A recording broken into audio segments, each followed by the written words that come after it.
Hello, welcome to competitive crack. ഞാൻ ആതിര അർച്ചന. അപ്പോൾ നമ്മൾ ഇന്ന് ഡിസ്കസ് ചെയ്യുന്നത് നമ്മളുടെ CSEB ജൂനിയർ ക്ലർക്ക് ക്യാഷ്യർ പരീക്ഷയ്ക്ക് മുൻ വർഷങ്ങളിൽ വന്നിട്ടുള്ള ബാങ്കിങ് പാർട്ടിലെ കുറച്ച് ക്വസ്റ്റ്യൻസ് ആണ്. PYQs അനലൈസ് ചെയ്യുക എന്നുള്ളത് ഏറ്റവും ഇമ്പോർട്ടൻ്റ് ആയിട്ടുള്ള കാര്യമാണ്. അപ്പോൾ നമുക്ക് ക്വസ്റ്റ്യനിലേക്ക് കടക്കാം.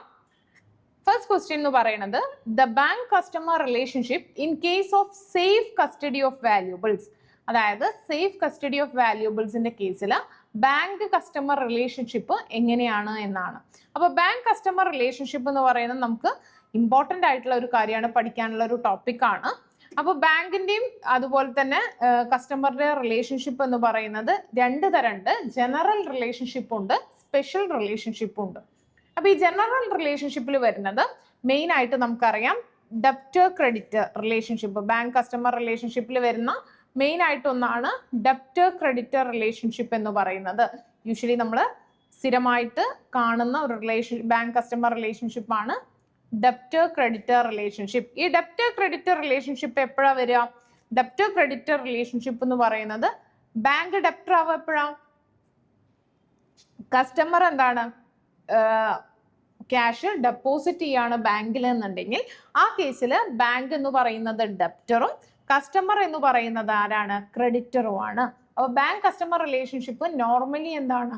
ഡെപ്റ്റർ ക്രെഡിറ്റർ റിലേഷൻഷിപ്പ് ആണ്. അതാവുക എപ്പോഴാണ്? കസ്റ്റമർ ബാങ്കിൽ ഡെപ്പോസിറ്റ് ചെയ്യുകയാണെന്നുണ്ടെങ്കിൽ അവിടെ ബാങ്ക് ഡെപ്റ്ററും കസ്റ്റമർ ക്രെഡിറ്ററും ആണ്.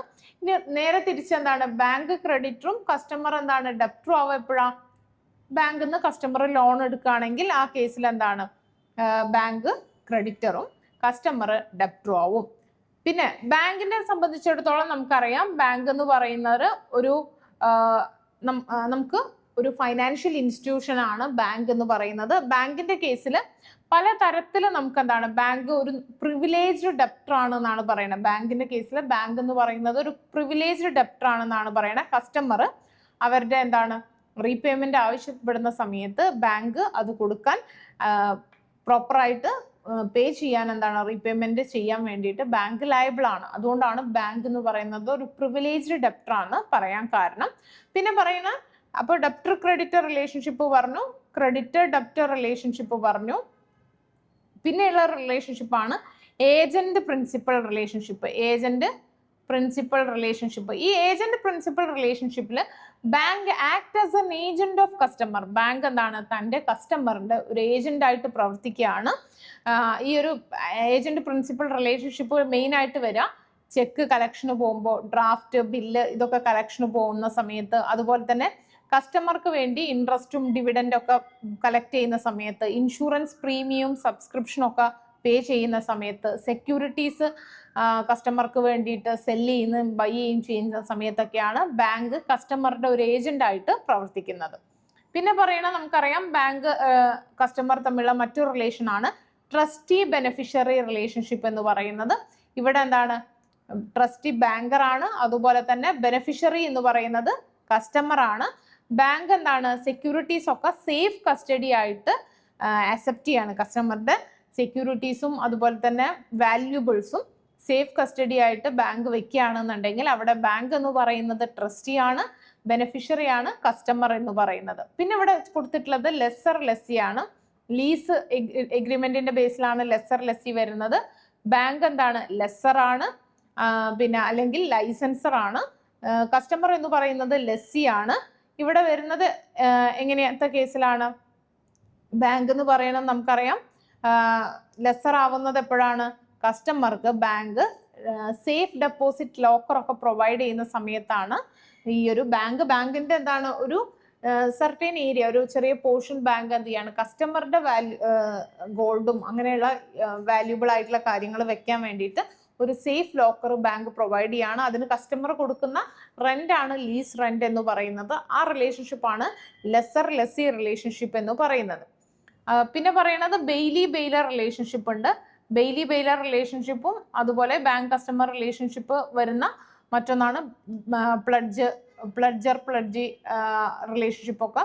അപ്പോൾ ഈ ബാങ്ക് കസ്റ്റമർ റിലേഷൻഷിപ്പ് എന്ന് പറയുന്നത് പല രീതിയിൽ നമുക്ക് എന്താണ് പഠിക്കാനുണ്ട്. ഇവിടെ ചോദിച്ചിട്ടുള്ളത് bank customer relationship in case of safe custody of valuables. Safe custody of വാല്യൂബിൾസിന്റെ കേസിൽ ബാങ്കും കസ്റ്റമറും തമ്മിലുള്ള റിലേഷൻഷിപ്പ് എന്ന് പറയുന്നത് ബെയ്ലി ബെയ്ലർ റിലേഷൻഷിപ്പ് ആണ്, ബെയിലി ബെയിലർ റിലേഷൻഷിപ്പ് ആണ് സേഫ് കസ്റ്റഡി ഓഫ് വാല്യൂബിൾസിന്റെ കേസിൽ ഉള്ളത്. ഈ സേഫ് കസ്റ്റഡി ഓഫ് വാല്യൂബിൾസിന്റെ കേസിൽ നമ്മൾ പറഞ്ഞു ബെയിലർ ബെയിലി റിലേഷൻഷിപ്പ് ആണ്. ഈ ബെയിലർ ബെയിലി റിലേഷൻഷിപ്പ് എന്ന് പറയുന്നത് as per Indian contract act ആണ്. ആ റിലേഷൻഷിപ്പ് ഫോളോ ചെയ്യുന്നത് ഏത് ആക്ട് പ്രകാരമാണ്? ഇന്ത്യൻ കോൺട്രാക്ട് ആക്ട് പ്രകാരമാണ്. ഈ ബെയിലർ ബെയിലി റിലേഷൻഷിപ്പില് section 148 of Indian contract act പ്രകാരമാണ് ഈ ഒരു ബെയിലർ ബെയിലി റിലേഷൻഷിപ്പിനെ കുറിച്ച് പറയുന്നത്. ഇവിടെ കസ്റ്റമർ എന്ന് പറയുന്നത് ബെയിലർ ആണ്, ബാങ്ക് ആരാണ്? ബെയിലിയാണ്. ബാങ്ക് ബെയിലിയും കസ്റ്റമർ എന്താണ്? ബെയിലറുമാണ്. ഈ റിലേഷൻഷിപ്പ് അറൈസ് ചെയ്യുക എപ്പോഴാന്ന് വെച്ചാൽ വാല്യൂബിൾസ്, ഡോക്യുമെന്റ്സ്, അതുപോലെ തന്നെ സെക്യൂരിറ്റീസ്, ഇതൊക്കെ സേഫ് കസ്റ്റഡിക്ക് വേണ്ടിയിട്ട് ബാങ്കിന് പ്രൊവൈഡ് ചെയ്യാണ്. അതുപോലെ തന്നെ എന്താണ് ബാങ്ക് എന്ന് പറയുന്നത് അതിൻ്റെ ഒരു കസ്റ്റോഡിയൻ ആയിട്ട് കൂടി ആക്ട് ചെയ്യുകയാണെന്നുണ്ടെങ്കിൽ അവിടെയാണ് എന്ത് പറയുന്നത്?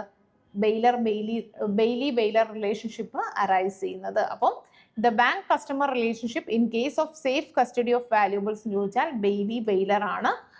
ഇന്ത്യൻ കോൺട്രാക്ട് ആക്ട് 1872 പ്രകാരമാണ് ഈ റിലേഷൻഷിപ്പിനെ കുറിച്ച് പറയുന്നത്. Next question, which among the following is not a title of good? താഴെ പറയുന്നതിൽ ടൈറ്റിൽ ഓഫ് ഗുഡ് അല്ലാത്തത് ഏതാണെന്നാണ്. ലോറി റെസിപ്റ്റും റെയിൽവേ റെസിപ്റ്റും ടൈറ്റിൽ ഓഫ് ഗുഡ് ആണ്. അല്ലാത്തത് എന്താണ്? ഇൻവോയ്സ് ആണ്. Next, in one of the following insurance is not arranged by bank. താഴെ പറയുന്നതിൽ ബാങ്ക് അറേഞ്ച് ചെയ്യാത്ത ഇൻഷുറൻസ് ഏതാണെന്നാണ്. Gold pledge to bank in a gold loan account, valuables in safe deposit locker, building mortgage to the bank, stock hypothecated to the bank. നമുക്കറിയാം gold pledge ചെയ്യുന്ന സമയത്തൊക്കെ ബാങ്കിന് എന്താണ് അത് നമുക്ക് കുറേ ഡോക്യുമെന്റ്സ് അല്ലെങ്കിൽ കുറേ പേപ്പേഴ്സ് സൈൻ ചെയ്യാണ്ടാവും. അതിൽ ഇൻഷുറൻസുമായിട്ട് ബന്ധപ്പെട്ട കാര്യങ്ങൾ അതിൽ ഉണ്ടായിരിക്കും. ബിൽഡിംഗ് മോർഗേജ് ചെയ്യുന്ന സമയത്തും അതുപോലെ തന്നെ സ്റ്റോക്ക് ഹൈപ്പോത്തിക്കേറ്റ് ചെയ്യുന്ന സമയത്തൊക്കെ എന്താണ് ഇൻഷുറൻസ് അതിൽ ഉണ്ട്, എലമെന്റ്, ഇൻഷുറൻസിന്റെ എലമെന്റ് അതിൽ അടങ്ങിയിട്ടുണ്ട്. പക്ഷെ നമുക്ക് എന്തറിയാം, സേഫ് ഡെപ്പോസിറ്റ് ലോക്കറിൽ നിങ്ങളുടെ പേരിൽ ഒരു ലോക്കർ ഒരു പർട്ടിക്കുലർ ബാങ്കിൽ ഉണ്ട് എന്നുണ്ടെങ്കിൽ ആ ലോക്കറിൽ എന്തൊക്കെ ഐറ്റംസ് ആണ് വെച്ചത് എന്നുള്ളത് നിങ്ങൾക്ക് മാത്രമേ അറിയുള്ളൂ. ലോക്കറിൽ എന്താണ് അതിൻ്റെ ഉള്ളിലുള്ള അല്ലെങ്കിൽ അതിൻ്റെ കണ്ടെയ്ൻ ചെയ്യുന്ന സാധനങ്ങൾ നമുക്ക് മാത്രമേ അറിയുള്ളൂ. അതുകൊണ്ട് തന്നെ സേഫ് ഡെപ്പോസിറ്റ് ലോക്കറിന്റെ കേസിൽ അല്ലെങ്കിൽ അതിൽ വെച്ച വാല്യൂബിൾസിന്റെ കേസിൽ ഇൻഷുറൻസ് പ്രൊവൈഡ് ചെയ്യില്ല, ബാങ്ക് ഇൻഷുറൻസ് പ്രൊവൈഡ് ചെയ്യില്ല. Next, no joint account is permitted in case of, അതായത് ജോയിന്റ് അക്കൗണ്ട് നമുക്കറിയാം, നമുക്ക് എന്താണ് ആളുകൾ ജോയിന്റ്ലി ഒന്നിൽ കൂടുതൽ ആളുകൾ ജോയിൻ ചെയ്തിട്ടാണ് ജോയിന്റ് അക്കൗണ്ടുകൾ ഉണ്ടാക്കുന്നത്. പല രീതിയിലുള്ള ജോയിന്റ് അക്കൗണ്ടുകൾ ഉണ്ട്. അപ്പൊ ജോയിന്റ് അക്കൗണ്ടുകൾ പെർമിറ്റ് ചെയ്യാത്തത്, 2 വനിതകളുടെ പേരിൽ ജോയിന്റ് അക്കൗണ്ട് ഉണ്ടാവും, 2 ഓൾഡ് മെന്റെ പേരിൽ ജോയിന്റ് അക്കൗണ്ട് ഉണ്ടാവും. പക്ഷെ 2 മൈനറുടെ പേരിൽ നമുക്ക് എന്താണ് ജോയിന്റ് അക്കൗണ്ട് തുടങ്ങാൻ പറ്റില്ല. അപ്പൊ ആരാ മൈനർ എന്ന് പറയുന്നത്? Minor is a person who is not attain the age of 18. 18 വയസ്സ് തികയാത്ത ആളുകളെയാണ് എന്ത് പറയുന്നത്? മൈനർ എന്ന് പറയുന്നത്. അപ്പൊ 2 മൈനറുടെ പേരിൽ നമുക്ക് എന്താണ് ജോയിന്റ് അക്കൗണ്ട് സ്റ്റാർട്ട് ചെയ്യാൻ പറ്റില്ല. Next, at sight expression in a bill of exchange means, അതായത് ബിൽ ഓഫ് എക്സ്ചേഞ്ചിൽ അറ്റ് സൈറ്റ് എന്ന് പറയുന്ന എക്സ്പ്രഷൻ ഉണ്ടെങ്കിൽ അതുകൊണ്ട് ഉദ്ദേശിക്കുന്നത് എന്താണെന്നാണ്. അറ്റ് സൈറ്റ് എന്ന് പറഞ്ഞാൽ ഓൺ ഡിമാൻഡ് ആണ്. അറ്റ് സൈറ്റ് എന്ന് പറഞ്ഞിട്ടുണ്ടെങ്കിൽ ബിൽ ഓഫ് എക്സ്ചേഞ്ചിൽ ഉദ്ദേശിക്കുന്നത് ഓൺ ഡിമാൻഡ് ആണ്. Next, a person absconding for a continuous period of 7 years is called. ഒരാളെ 7 വർഷമായിട്ട്, കഴിഞ്ഞ 7 വർഷമായിട്ട് ഒരാളെ കാണുന്നില്ല, അയാൾ മിസ്സിംഗ് ആണെങ്കിൽ അയാളെ പറയുന്നത് എന്താണെന്നാണ്. നമുക്കറിയാം അയാൾ എന്താണ്, ഒരു ലീഗൽ ഡെത്ത് സംഭവിച്ചു എന്നുള്ളതാണ് പറയുന്നത്. അയാൾക്ക് പിന്നെ അയാളുടെ സ്വത്ത് അവകാശമൊക്കെ അയാളുടെ ലീഗൽ ഹെയർസിനായിരിക്കും. അയാൾ എന്താണ് ലീഗലി ഡെത്ത് ആയതായിട്ടാണ് കണക്കാക്കുക. അപ്പോൾ 7 വർഷം എന്താണ് അബ്സ്കോണ്ട് ചെയ്യുന്ന ഒരാളെ സംബന്ധിച്ചിടത്തോളം അയാൾ ലീഗൽ ഡെത്ത് ആയി എന്നാണ് കൺസിഡർ ചെയ്യുന്നത്. Next, who can give notice to dishonour to drawer in case of dishonour of a cheque? ആരാണ് ഡിസോണറിനുള്ള നോട്ടീസ് ഡ്രോവർക്ക് പ്രൊവൈഡ് ചെയ്യുക എന്നുള്ളതാണ്. ആരാണ് പ്രൊവൈഡ് ചെയ്യുക? പേയി ഓർ ഹോൾഡർ ആണ്. പേയി അല്ലെങ്കിൽ ഹോൾഡർ ആണ് ഒരു ചെക്ക് ഡിസോണർ ആയി കഴിഞ്ഞാൽ അതിന്റെ നോട്ടീസ് പ്രൊവൈഡ് ചെയ്യാം. ചെക്ക് ഡിസോർഡർ ചെയ്യുന്നതുമായിട്ട് ബന്ധപ്പെട്ടിട്ടുള്ള ബന്ധപ്പെട്ടുള്ള കാര്യങ്ങളൊക്കെ നമുക്ക് നെഗോഷ്യബിൾ ഇൻസ്ട്രുമെന്റ് ആക്ടിൽ ചെക്കിന്റെ ഭാഗത്ത് ക്രോസിംഗ് ഓഫ് ചെക്ക്, പിന്നെ അതുപോലെ എൻഡോഴ്സ്മെന്റ്, പിന്നെ അതുപോലെ തന്നെ ഡിസോണർ ഓഫ് ചെക്ക്, അങ്ങനെയുള്ള കാര്യങ്ങളൊക്കെ നമുക്ക് പഠിക്കാനുണ്ട്. വളരെ ഇമ്പോർട്ടൻ്റ് ആയിട്ടുള്ള ഏരിയ ആണ്. ഇവിടെ ചോദിച്ചിട്ടുള്ളത് ഡിസോണറിന്റെ കേസിൽ ആരാണ് നോട്ടീസ് ഇഷ്യൂ ചെയ്യുക എന്നുള്ളതാണ്. അത് പേയി ഓർ ഹോൾഡർ ആണ്. Next, all agriculture loan may be treated as fully secured as the same are disbursed against. അതായത് അഗ്രികൾച്ചർ ലോണ് ഫുള്ളി സെക്യൂർഡ് ആണെന്നും നമ്മൾ പറയുന്നത് എപ്പോഴാണ്? Security on standing crop, personal security, charge on land, ഈ കാര്യങ്ങളിലൊക്കെ അതല്ലെങ്കിൽ ഈ കാര്യങ്ങളൊക്കെ ഉണ്ടാവുമ്പോൾ നമ്മൾ പറയുന്നത് അഗ്രികൾച്ചർ ലോൺ എന്ന് പറയുന്നത് സെക്യൂർഡ് ആണ് എന്നാണ് പറയുന്നത്. Next, NPA stands for. NPA കൊണ്ട് ഉദ്ദേശിക്കുന്നത് എന്താണ്? NPA എന്ന് പറഞ്ഞാൽ നോൺ പെർഫോമിംഗ് അസറ്റ് ആണ്. NPA എന്ന് പറഞ്ഞാൽ നോൺ പെർഫോമിംഗ് അസറ്റ് ആണ്. Next, bankers general lien provide for the right. ബാങ്കറിന്റെ ജനറൽ ലീനിൽ എന്ത് റൈറ്റ് ആണുള്ളതെന്നാണ്? To sell after giving a reasonable notice. അതായത് ഒരു ബാങ്കേഴ്സിന്റെ ജനറൽ ലീനിൽ പറയണത് ബാങ്കിന് ആ ലീൻ ചെയ്ത ഐറ്റം എന്തൊക്കെയാണ്? ഒരു റീസണബിൾ നോട്ടീസ് പ്രൊവൈഡ് ചെയ്തതിനു ശേഷം സെല് ചെയ്യാനുള്ള റൈറ്റ് ഉണ്ട് എന്നാണ് പറയുന്നത്. Next, after the closure of the account. ഒരു അക്കൗണ്ട് ക്ലോസ് ചെയ്ത് കഴിഞ്ഞാൽ, നമ്മൾ ബാങ്കുമായിട്ട് ഒരു അക്കൗണ്ട് ക്രിയേറ്റ് ചെയ്തു, ആ അക്കൗണ്ട് ക്ലോസ് ചെയ്ത് കഴിഞ്ഞാൽ the bank need not maintain secrecy. Secrecy maintain ചെയ്യേണ്ട കാര്യമുണ്ടോന്നാണ്? കാര്യമുണ്ടോ? ഉണ്ട്. Bank is still bound to maintain secrecy. Correct ആണ്. Bank is bound to give details to CIBIL. എന്താണ്? അതിനുശേഷം ബാങ്കിന് എന്താണ് ഈ സിബിലിക്ക് ഇത് ചെയ്യേണ്ട കാര്യമില്ല. അപ്പോൾ ഇവിടെ ചോദിച്ചിട്ടുള്ളത് after the closure of account bank is still bound to maintain secrecy. അപ്പോൾ ആൻസർ വരുന്നത് ബാങ്ക് എന്താണ്? സീക്രസി മെയിൻറ്റെയിൻ ചെയ്യാൻ എന്താണ്? ബാധ്യസ്ഥരാണ്. Bank need not maintain secrecy എന്നുള്ളത് തെറ്റാണ്. നമുക്കറിയാം ബാങ്ക് എന്താണ്? സീക്രസി മെയിൻറ്റെയിൻ ചെയ്യണം. ക്ലിയർ ആയി എന്ന് വിചാരിക്കുന്നു.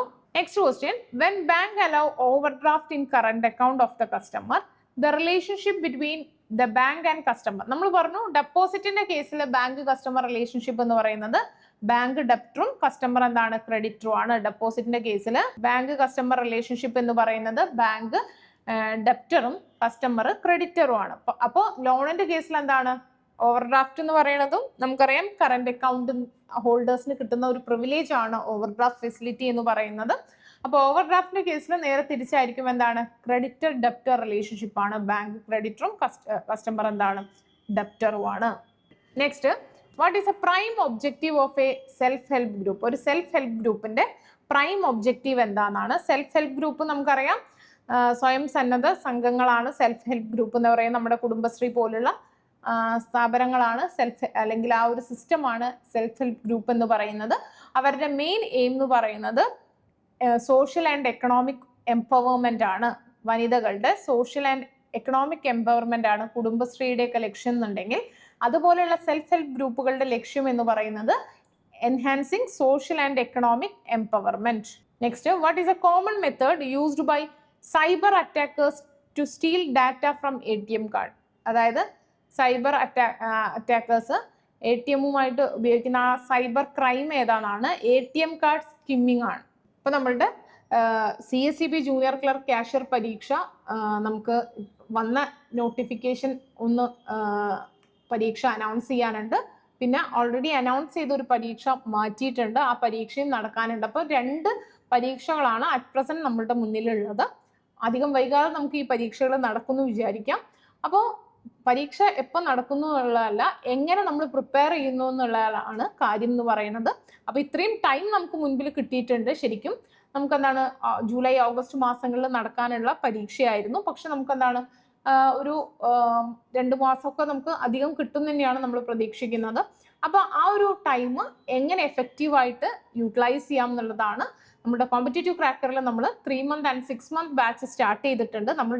നമ്മൾ പറഞ്ഞ പോലെ തന്നെ ഒരു പരീക്ഷയുടെ ഡേറ്റ് ഇനി വരാനുണ്ട്, പോസ്റ്റ്പോൺ ചെയ്തതല്ലാതെ. നോട്ടിഫിക്കേഷൻ ലാസ്റ്റ് നമ്മളുടെ ജൂലൈ 30th കഴിഞ്ഞ ആ ഒരു നോട്ടിഫിക്കേഷൻ പ്രകാരമുള്ള പരീക്ഷയുടെ ഡേറ്റ് വരാനുണ്ട്. ആ പരീക്ഷ എന്തായാലും അടുത്തൊന്നും നമുക്ക് എന്താണ് ഉണ്ടാവില്ല, ഒരു 6 month ഗ്യാപ്പ് എന്തായാലും നമ്മൾ പ്രതീക്ഷിക്കുന്നുണ്ട്.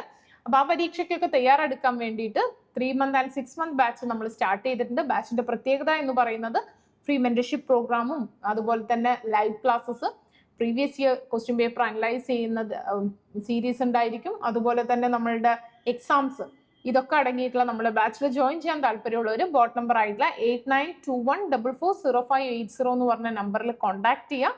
തീർച്ചയായിട്ടും നമുക്ക് എന്താണ് CSEB ജൂനിയർ ക്ലർക്ക് എന്നുള്ള നിങ്ങളുടെ സ്വപ്നം നമുക്ക് കോമ്പറ്റേറ്റീവ് ക്രാക്കറിനോടൊപ്പം ക്രാക്ക് ചെയ്യാം, നല്ല രീതിയിൽ പഠിക്കാം. എല്ലാവർക്കും CSEB ജൂനിയർ ക്ലർക്ക് ക്യാഷ്യർ പരീക്ഷ ക്രാക്ക് ചെയ്യാൻ പറ്റട്ടെ. മറ്റൊരു വീഡിയോ ആയിട്ട് കാണാം. താങ്ക്